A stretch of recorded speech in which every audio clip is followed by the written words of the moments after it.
What's up guys, Travis Self, fitwarehousetraining.com, travisselftraining.com. Got another video for you in regards to progressions for your knee recovery.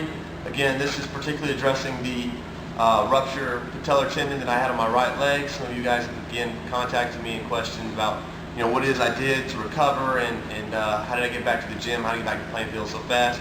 So this is just another exercise I did to speed that along and to progress. Again, something very simple, but again necessary to lay that foundation for exercises and more challenging progressions to come. What I want you to pay attention to is a couple key things that have to be done with this exercise that are typically skipped over and rushed through.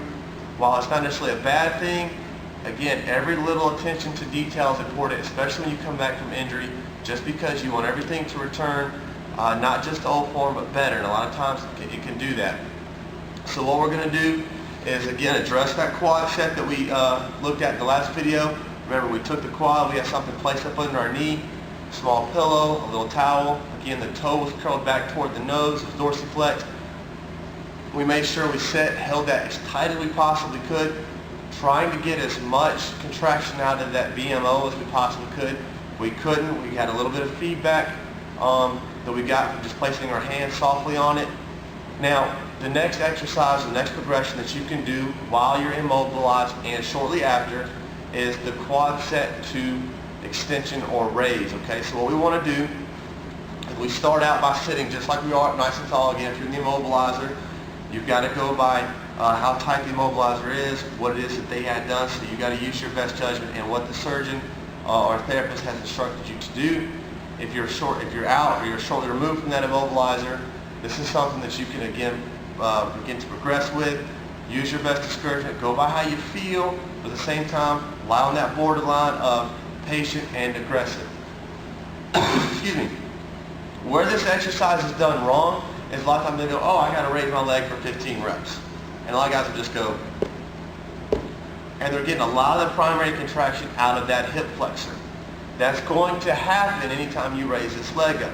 But what we've got to remember is we have to first set the quad with that toe dorsiflexed, get that BMO firing, set that quad as high as we possibly can, and then raise and hold for a brief second, and then come down and relax. There's a big difference, and you'll feel it right off the bat, versus just raising your leg up and holding it and dropping it back down. Then when you go to set that quad, sit nice and tall, raise that leg up and hold, and then bring it back down and repeat for the desired number of repetitions. That's huge. You've got to get that done. So from the side, it's going to look just like this.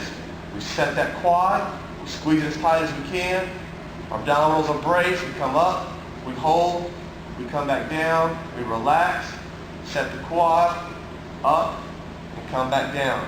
Again, a very simple exercise, laying that foundation, but necessary and important to be done so that you can progress into future exercises.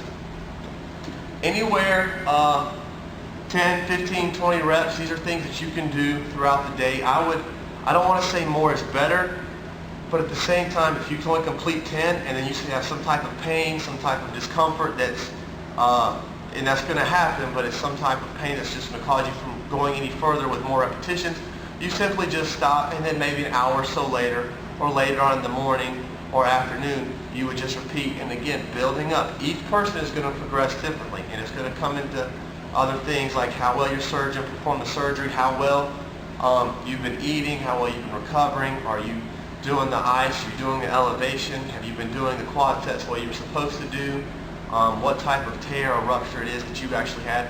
All of those variables come into play when doing this, but regardless of what those variables are, when you do the exercises the right way, you do them with consistency and diligence, and you're trying to progress and be the best that you possibly can, at the end of the day, you will have progress and you will have results, and you will be back on that playing field, train, play, and dominating your opponents.